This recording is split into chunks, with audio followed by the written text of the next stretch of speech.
Hello, everyone. This is John Muntz with Dealer's Edge. I want to welcome you to this management topic update detailing ways dealerships can implement and effectively use email and text marketing. With us today is a brand new Dealer's Edge presenter, Ashley Ismailowski, Director of Email Marketing with Smart Sites, a hugely successful digital marketing and web design firm. Ashley has vast experience in this space, specializing in scaling brands through owned marketing channels. She's dedicated to providing delightful and rewarding client experiences and inspiring professional growth. You can find out more about Ashley and Smart Sites at smartsites.com. You will soon realize that Ashley is an expert on these topics, but she can't know everything on your mind. So as you think of them, please enter your questions, comments, and concerns to the chat feature on the right, and we will stop periodically to address them. With that, Ashley, it's great to have you here, and the stage is yours. Awesome. Thank you so much for having me. Welcome, everyone. I certainly appreciate you all taking the time to join today's session. We have a lot of great information to share with you all. Today, we'll be talking about email and SMS marketing, and specifically how dealerships can leverage these channels effectively. So there's a lot to talk about here, but I've whittled it down to the most important and most impactful takeaways you can leave here with today. All right, so let's get started. So in terms of a little introduction to myself, like John mentioned, my name is Ashley Ismailowski. I'm the Director of Email Marketing at Smart Sites. We are a full-service digital marketing agency that has been an Inc. 5000 fastest growing company for the last 7 years. And we offer a variety of services to our clients, including website development, SEO, PPC, social media, and of course, email and SMS marketing. And we actually started offering those email marketing services about 3 years ago in response to a growing need from our clients across all industries to increase their recurring customer base. We found that these owned marketing channels were some of the most effective ways to build brand loyalty, to own your customer data, and to drive, of course, repeat purchases.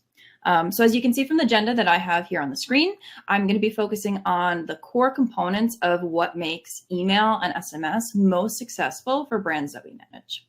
So first, we'll start off by taking a look at the automotive industry as a whole, just to understand the challenges that we can overcome with email and SMS. Next, we'll be taking a look at on-site displays. These are going to include things like chatbots or exit intent offers and pop-ups, and how those can be strategically placed and triggered on the site to reduce any friction in the conversion funnel. Then we'll discuss the importance of creating customer segments in order to deliver personalized and relevant messaging to each of your subscribers. And then for the final two sections, we'll be closing with some of my favorite email and SMS marketing strategies to promote repeat purchases and also to cultivate brand loyalty. Cool. All right, so let's go ahead and dive into things. So just to get us warmed up, let's talk about some challenges you may have experienced in the industry and the opportunities that email and SMS give to us to overcome these hurdles. So for the challenges, the two big ones that come to mind when we think about reasons why it could be hard to effectively remarket to existing and prospective customers are: one, list hygiene, and two, data set quality. So what do we mean by that? I often find that most dealerships will acquire leads and lists through third-party sources. Not only is third-party data becoming more and more scarce, but there's often no way to determine the validity and quality of the data sets that you might acquire.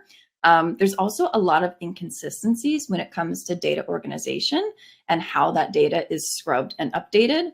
And lastly, we also see that customer data is stored across multiple sources instead of in one platform, which could result in inefficiencies and poor data quality. So in understanding what these challenges are, we're presented with opportunities for growth in the following areas: offering personalized communications and increased customer lifetime value. So here we have an opportunity to meet the increasing customer demands for frequent and relevant communication. And we have the ability to drive more upsells and cross-sells by capturing website visitor information.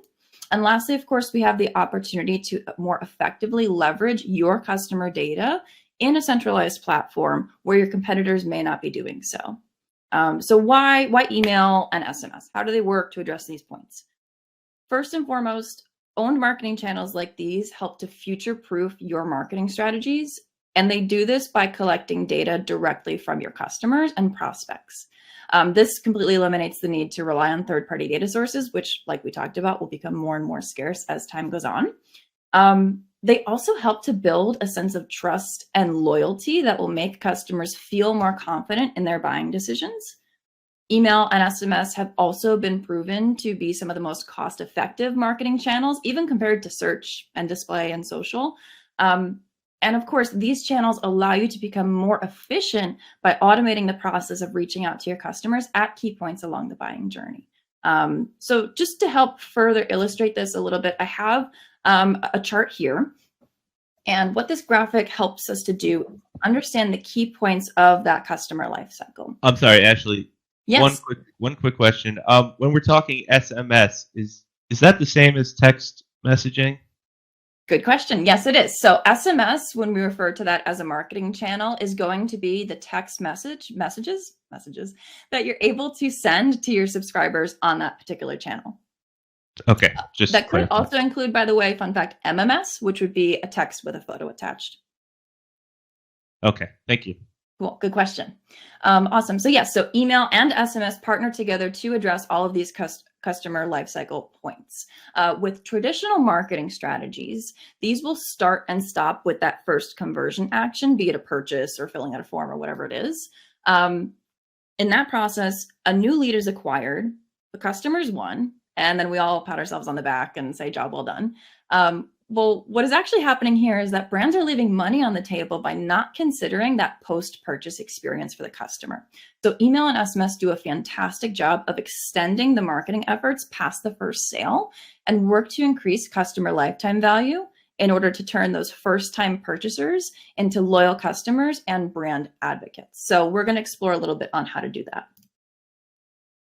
So the customer lifecycle starts with acquisition. So that's where we're going to start, because building an effective email and SMS marketing strategy all starts with accumulating your own database of information collected directly from your customers or prospects. And the easiest marketing tool we have to do that is your website. So layered on top of your website are what we call on-site displays. These are going to be the little widgets and embellishments that can draw more attention to your CTAs and drive more purchases. And in our case, we're actually going to use these to collect email addresses and phone numbers, cell phone numbers, from website visitors in order to send them marketing messages on channels like email and SMS after their browsing session. On-site displays play a crucial role in capturing the attention of website visitors and influencing their purchasing decisions. And we can do this by strategically employing various types of on-site displays to increase conversion rates, to increase engagements, and the like. So just a couple different types that I have listed here. Pop-ups are going to be your most popular. This is ones that we're very used to seeing. They're attention-grabbing windows that appear over the main web page content. And these can be triggered based on specific actions, such as time spent on the site or scrolling behavior. And they can be used for various purposes. This can be either offering a discount, promoting a special offer, or providing perhaps personalized recommendations based on what they're looking at on the site. Then you have banner displays. Those are static, so they're either placed at the top or bottom of a web page and grab the visitor's attention there without obstructing or covering the main content. They're another effective way to showcase limited time offers, perhaps even free maintenance or diagnoses options for service clients, or just to list any kind of important announcements. You also have countdown timers. These create a sense of urgency, compelling the visitor to take action immediately. By placing the timer indicating a limited time offer or a sale ending soon, dealerships can motivate those potential customers to make a purchase or to take advantage of a special deal. Then we have exit intent overlays. I really like these. I use them across a wide variety of brands. And what they are is a special type of pop-up that's triggered when a user shows signs of leaving a website, such as moving their cursor to the browser's close button or the back button, or hitting back on mobile. These overlays can present last-minute offers, discounts, incentives, and the like to entice visitors to reconsider that decision of leaving the site before they've taken an action. These can help to reduce browse abandonment. If you're e-commerce, they reduce cart abandonment. Hey, we've all seen them before. Hey, you've left something in your cart. And also ultimately to increase conversions. And then a fun one I threw in here was chatbots. They're also another great on-site display that could be leveraged in order to facilitate more like personalized communications to website visitors, because they offer a wide range of benefits. 24/7 availability for customer service, you have instant response times, you reduce, again, that browse abandonment, and offer that interactive engagement with customers where they may not already have that. In any case, the objective of these on-site displays is to provide value to the website visitor, be it in an incentive or a special offer or to offer assistance, while also collecting first and zero-party data from them to more effectively market to those subscribers well past their first visit. So we'll talk a little bit next about what first and zero-party data is. So with growing concerns about data privacy and security, like we talked about, third-party data will become more scarce. With industry leaders like Google, for example, saying that they're no longer going to be supporting cookies, businesses are really starting to become concerned about how they're going to get access to prospective customer data. And data privacy laws like GDPR in the EU or CCPA in the United States put limits on how personal data can be collected, stored, and used, all of which is going to impact marketing. So what do? We turn to collecting our own data instead. So there's two main types of that kind of data. First-party data is inferred information that you gather directly from your customers through your own marketing channels and sources like your website. This is going to be information like website activity, purchase history, engagement in any kind of own marketing channel, like with an email marketing campaign or a text message we send them. And then you have zero-party data. So zero-party data is not inferred from customer behavior, because instead this is a type of data that is explicitly provided by the customer with their consent. So examples of this, as opposed to first-party data, would be things they tell you about themselves, like their name, gender, age, location, preferences. Anything that they can fill out on a form and tell you about themselves would be zero-party data. And like we talked about, all of these can be actually collected and facilitated via those on-site pop-up forms. All right, so now we have all of those new subscribers via our on-site displays.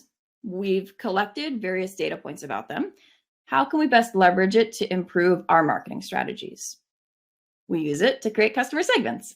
So segmentation, you've probably heard about it before, is the fastest way to group your contacts into precise audiences that will update in real time and allow you to target messages based on their latest browsing behavior or customer data that you have in your database. And you can create customer segments based on any number of data points, including customer lifetime value for VIP tiers, location for different dealership locations as well, demographic information, age, gender, the like, their website browsing activity, on and on and on. And we use segments to drive more engagement and keep subscribers active for longer by serving them content they want to see. Segments also do help in this way to improve deliverability of your marketing messages, so the success rate of getting it seen, read, and engaged with, by sending campaigns to those targeted groups rather than the standard batch and blasts that would send to your entire list. So an example of a segmented campaign could be, perhaps there's a sale on a specific make or model. There's a service offer for those who have purchased vehicles from the dealership before that may not be relevant to non-purchasers. In that case, you want to exclude the non-purchasers from receiving that message. And in that way, you would increase that deliverability metric we talked about by sending it to a more likely to be engaged audience. And in addition to what I've noted here, 100% increase we see in clicks on segmented messaging, another cool statistic I wanted to point out is that those personalized emails, which are sent to your relevant customer segments, are found to drive 18 times more revenue than the broadcast emails sent to your whole list. So this is really impactful. And I've had a lot of conversations with brands who seem to still have this kind of old school way of thinking where more is more when it comes to sending marketing messages, but this really isn't the case anymore. And it's not going to be the only statistic you find out there to support this. So definitely very important. I see that we have a question in the chat also. Are these segmented messaging photos and images only, or is there video capability? That's a great question. So in terms of executing on either an email or an SMS campaign towards segments, you would only be able to add images. However, you can attach GIFs if you'd like any kind of like moving image. Videos, unfortunately, can't be passed through these, but good question. So yeah, we're finding that changing customer demands, even more so with growing data compliance regulations, subscribers and the inbox providers that host their email accounts do have higher expectations when it comes to the value and relevance of the marketing messages. So all the more reason to be using segments. Awesome. Just another point here, maybe just taking it a step further before we go on is, we talked about the challenges of the absence of high quality or well-organized data. And sometimes the direct data that you get from your customers and subscribers isn't quite enough.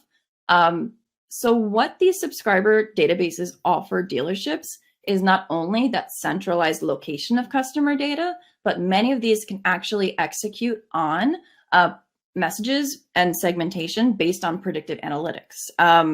So if you're working with an email service provider, those are acronym ESP, like a MailChimp, Constant Contact, Salesforce, Pardot, etc. These actually offer native predictive analytics based on known customer data that can help you to fill in some of the gaps. And this can be used to assume what content is relevant to each subscriber in the absence of that hard data. So this can look like next service date. So if you've identified that someone comes in every 3 months or every 6 months, in 6 months' time from their next service, they can receive a reminder that's like, hey, continue to come in this interval. Lifetime value too can be used to predict based on their behavior if they look like similar customers. That same profile can be identified as someone who has the potential to spend more. On the opposite side, churn risk, someone who's demonstrating behaviors that represent someone who might churn as a customer, spending potential. A/B testing, which is something I'm not going to touch on today, but it is the idea of facilitating the same message in different variations to see what's most receptive. Predicted demographics is also huge. This we see most commonly with names. So if someone provides you the name Susan, some systems can actually identify that that person is most likely female. So if there was any opportunity to send, I don't know, Mother's Day campaign or any other gendered campaigns, you can use predictive analytics if you don't have their explicit gender listed.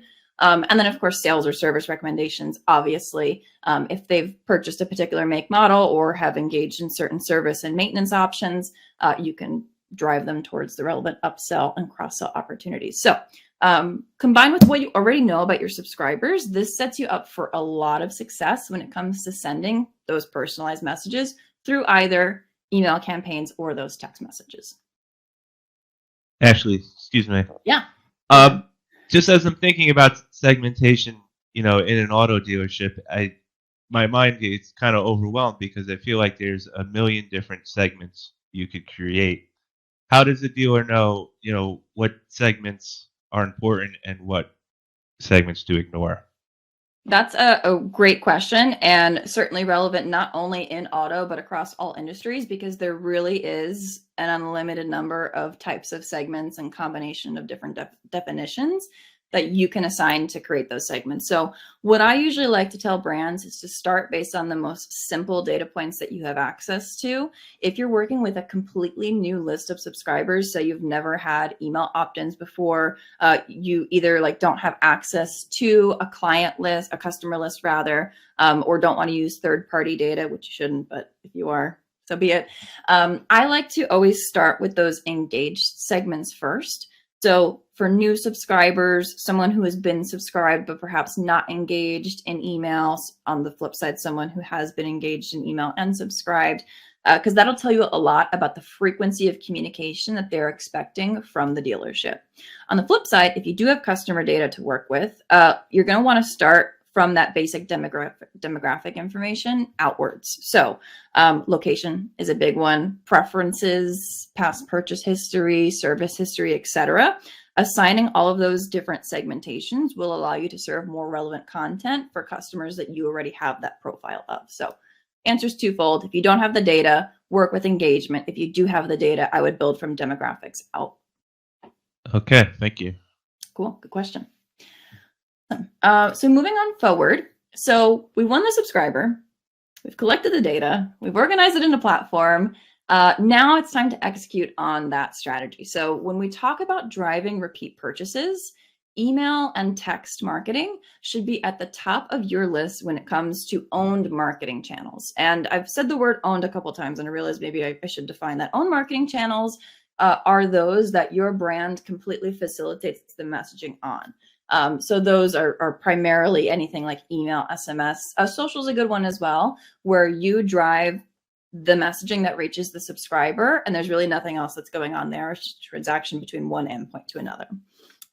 But email and SMS are also very complementary to other marketing strategies like organic or paid, because once you drive a user to your website for the first time using those acquisition strategies, this works to retain your hard-earned customers by continuing to reach out to them along key points on their customer journey.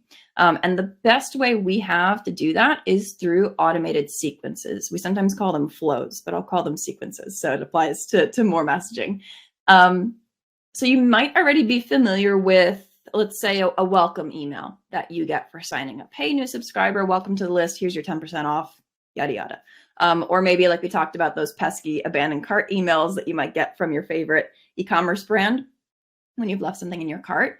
But there are also a host of post-purchase emails that dealerships should be leveraging to drive that second, third, fourth conversion. So I've listed a few of my favorites here. You have your cross-sell and upsell offers. These speak for themselves in terms of definition, but what they can be used for is to upsell on different maintenance or service options.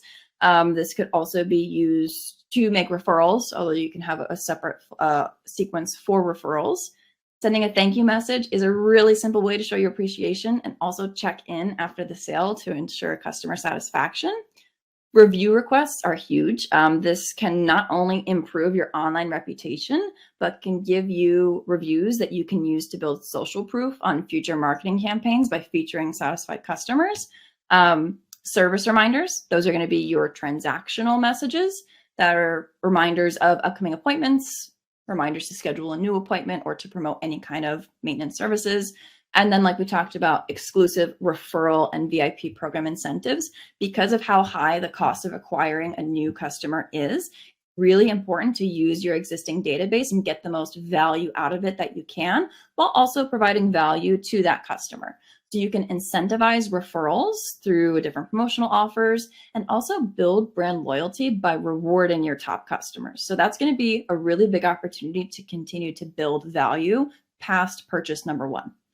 And the best part about automated sequences is that they run continuously in the background to send the right messages at exactly the right time to each and every subscriber. So that takes away a lot of manual effort from your team, saves time, it wins you more sales, boosts business, and ultimately does continue to provide value and relevant messaging to each of your subscribers. And by the way, these types of messaging can be facilitated through an email or through a text based on user preference. So you can actually configure it on the back end to where, let's say someone signed in for both. You can select arbitrarily if you'd prefer they get an email or SMS, or by default, you can assign a segment, calling back to segments, to select the user's preferred channel. And where we can use, what we can use to do that would be predictive analytics and also first-party data, to where we can see if they are opening each of our texts that we send them, opening emails, which one they engage with more, and then continue to push messaging through their preferred channel. But yeah, awesome way to continue to drive value there. Cool. Touching on SMS, and again, this is going to be the text messages sent to each subscriber. It's important to recognize that SMS is really different from email marketing, even though what they do is very similar. While some of those core elements remain the same, we have to remember that SMS is a really high touch channel, and it reaches your subscribers on a much more personal level. So for example, we can think about our own habits. I know that I'm pretty reluctant to give up my phone number to brands in the first place, unless it's to get a really great discount or promotion, or maybe I'm, wanting that personal touch from my sales rep. But the payoff for brands who are able to get users to opt in is in the form of significantly higher open rates from text messages compared to email. Think about it. The last time you ignored an email in your inbox, I did that about 5 minutes ago, delete or spam or whatever it is, or just don't even touch it. But if I get a text to my phone, there's a really high chance I'm going to open it and see what it is. And you probably would have a hard time thinking about the last time you ignored a text to your phone. So with such a personal form of communication, your messages have to be all the more purposeful, because all eyes will be on you from the moment that you hit send. And in the same way that we should personalize an email message, we want to offer that same level of attention to detail in our SMS campaigns and automations. And you can accomplish this through the use of first and zero-party data that we've collected from customers, like name, location, purchase history, yada, yada. And those SMS automations can be set up in order to win back customers who haven't purchased in a while, haven't come in for service, or maybe to promote a referral program. But with more engagement than traditional emails, we often see a much higher success rate for these groups who are opted in to receive text messages. And just for your information, it's also important to note, what's the saying? With more power comes more responsibility. This is really true when it comes to SMS, because there are much stricter regulations on text message marketing. Third-party data just does not exist for SMS, mostly because it's not legal in the US and in many other countries to purchase external SMS subscribers and market to them. So this is a channel that you want to use only for those subscribers who have provided their explicit consent, digital consent, by the way. You do have to have a copy of it somewhere digitally that they provided consent. And SMS should be used for only the most high priority, urgent, or personalized messages that you send. So think about transactional messages or limited time sales would be great examples of that. Yes, I was going to ask a question along those lines. You probably don't want to be as frequent with the text messages as you would be with email, correct? Absolutely, yes. So there are some cases where you do want a higher frequency of SMS communications, but the keyword there is relevancy. If you are engaging in transactional messages, let's say you're in an active sales process or you have someone who has their car in for service, if the dealership offers that, you do want to be frequently communicating to them about the status of that engagement. And so if it is once or twice a day, that's likely welcome because it's highly relevant to that end user. But if you're blasting everyone on your list every single day for 2 months about every single promotion that you have to offer, or let's say in a crazy example, you choose to send out your hours for the dealership every single day through text message, that's not ideal. And it's really not what that channel is for. You do also want to make it conversational and valuable to that end user. So yeah, I would say that relevancy would be the key word there as opposed to frequency. Mm-hmm. And this is just a tip. If you're using text in the service drive to keep your customers updated, and I'm speaking from personal experience here, make sure you reply to the text if the customer texts you back. Yes, or have an automated service that will identify keywords and do it for you. So pulling back into chatbots, you can also set up conversation logs to identify either sentiments, if someone's angry or happy, and keywords. Let's say someone says, I need help with, or I'm very upset with, to where you can automatically set up a script to respond to them with the appropriate answer to their question, or next steps if it is to connect them to a sales representative. Okay, thanks. Awesome. Good point.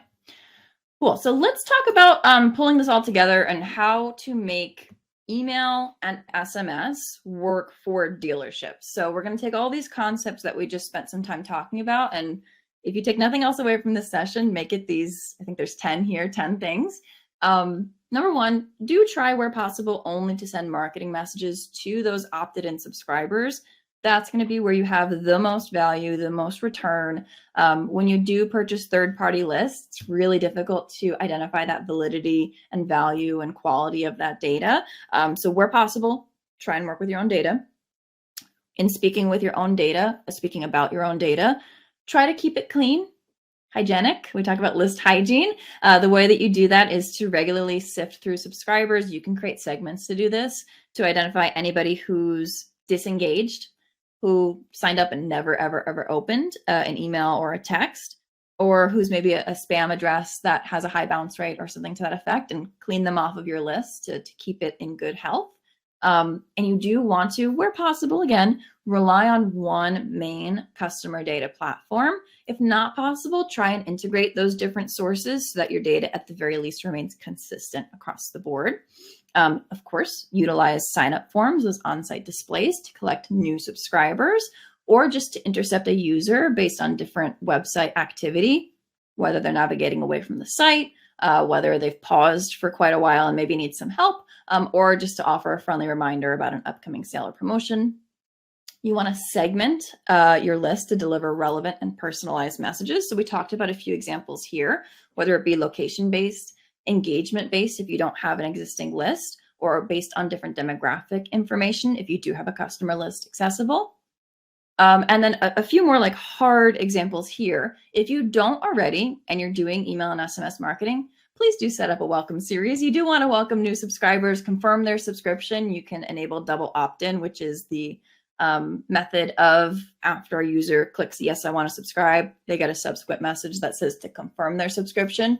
Great for list hygiene. But at the very least, you do want to send them a welcome message just to explain what they can expect from your brand in terms of types of communication. You can also leverage this to set up what's called a browse abandonment flow. This can be facilitated over text or over email, but when it's identified that a user has left your site without taking an action, it's really important to follow up with them. And if they are in your ecosystem, or if you are using a third-party tool to capture that email data during the session, you could remarket to them later through these channels to say, hey, we noticed that we might have caught your eye. Is there anything we can do to help or make the decision easier? Which I've also found very effective because you are still providing that relevancy to that person. We talk about optimizing the post-purchase experience to increase customer lifetime value. So a couple examples there: thanking customers for their purchase, soliciting reviews, asking for referrals, or generating VIP offers for them as well is great. And all that works to do is build brand loyalty, which is becoming a bit more difficult nowadays, to keep them engaged with your brand and interested in learning more. So yeah, these would be my key takeaways there. I did have a summary, wanted to pause in case we had any other questions before I went into just my summarizing thoughts here. Folks, if you do have any questions, now would be the time to enter them into the chat feature there. I just have a comment. I think asking for referrals, getting people into some kind of email sequence or text where your goal is to ask for referrals, I think could be very powerful. Referrals go a long way, especially in the auto industry. They certainly do. And I often find that those are going to be your highest quality leads. It's almost as if in most cases they're already qualified and you don't have to go through that acquisition process all over again, which can be quite costly. And typically, if we are finding that someone is personally referring a friend, family, coworker, whomever, it's someone who has the immediate need for products and services. Mm-hmm.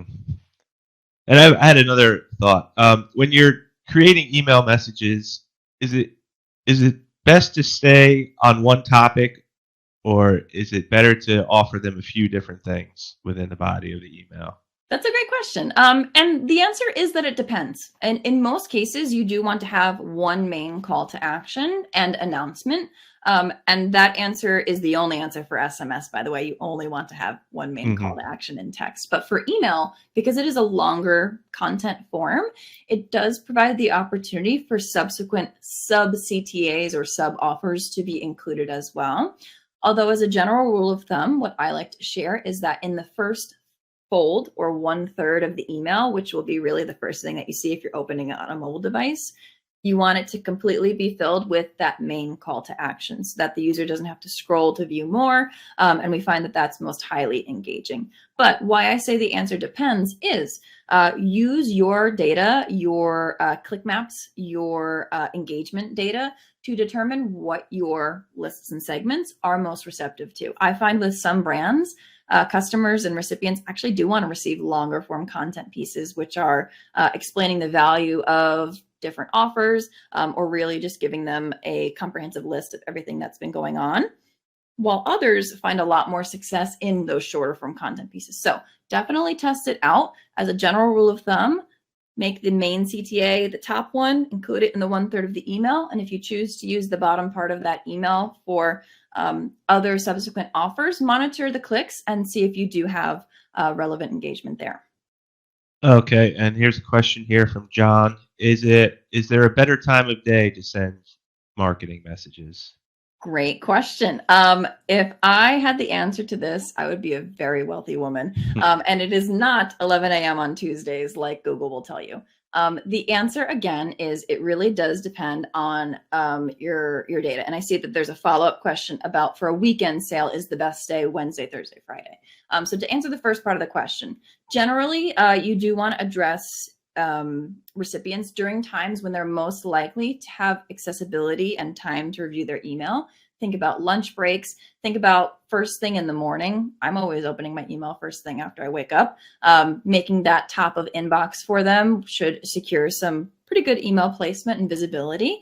Saturday mornings are also pretty popular as well. That's when everyone's, decompressing after the work week. But to answer your specific example also about the weekend sale, I think that any of these could be appropriate answers, but the importance is to provide early access to anyone that subscribes. So say you're having a weekend sale, like you said, send it out. I would say either Wednesday night or Thursday morning. Hey, for subscribers only, early access to yada, yada sale. First 10 people to walk in the dealership gets XYZ.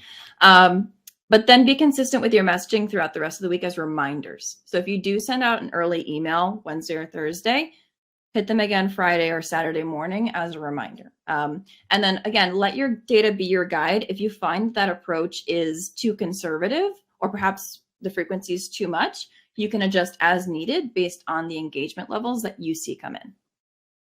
Right. So monitor your results and go with Absolutely. The general best practice, I find mornings, midday, and weekend mornings are pretty good as well.